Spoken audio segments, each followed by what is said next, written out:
Reward power. Different types of rewards exist. One way of categorizing rewards is as tangible rewards and intangible rewards. Examples of tangible rewards are money, other material objects and benefits such as vacations. Examples of intangible rewards are praise, public acknowledgement and career support. In this clip, with rewards, we refer to additional rewards other than regular monthly salaries, etc. Reward power stems from being perceived to have the ability to give or deny desired rewards. A leader can only have reward power over one or more followers, if 1. The followers think that the leader is capable and possibly willing to give the reward. 2. The followers think that pleasing the leader increases their chance on being rewarded. 3. The followers desire the pertaining reward. Reward power is largely based on true or false perceptions. Leaders may falsely pretend to have the ability to reward followers. A leader may falsely let followers think that he or she is willing to reward followers. Followers may falsely pretend to behave as their leader wishes, merely to receive the desired reward. Rewards can have positive and negative effects on followership.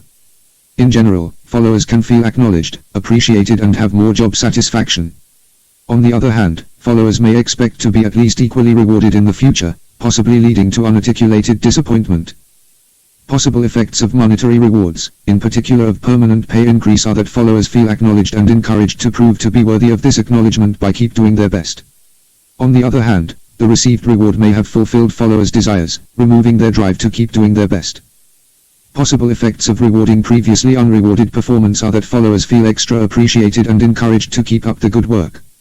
On the other hand, followers may be surprised by the extrinsic motivational gesture for performance for which they had been intrinsically motivated, causing their motivation for this performance to shift externally.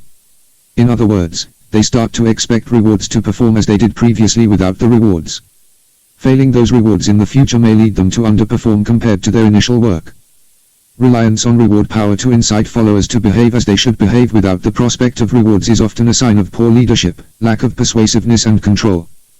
This is analogous to a parent promising his or her child ice cream if he or she stops being a pest. Falsely pretending to have the ability to reward followers or to be willing to use that ability may work briefly. Once the false pretenses have become obvious to those followers, the pertaining leader will immediately forfeit credibility, respect and much or all of the referent power that he or she may have had before. For a leader, the trick seems to be to timely use appropriate rewards to suitably express his or her appreciation and acknowledgement to his or her followers, such that those followers understand that message and are encouraged by it to keep up the good work. Reward power is, in some way, the opposite of coercive power. See the next lesson number 8.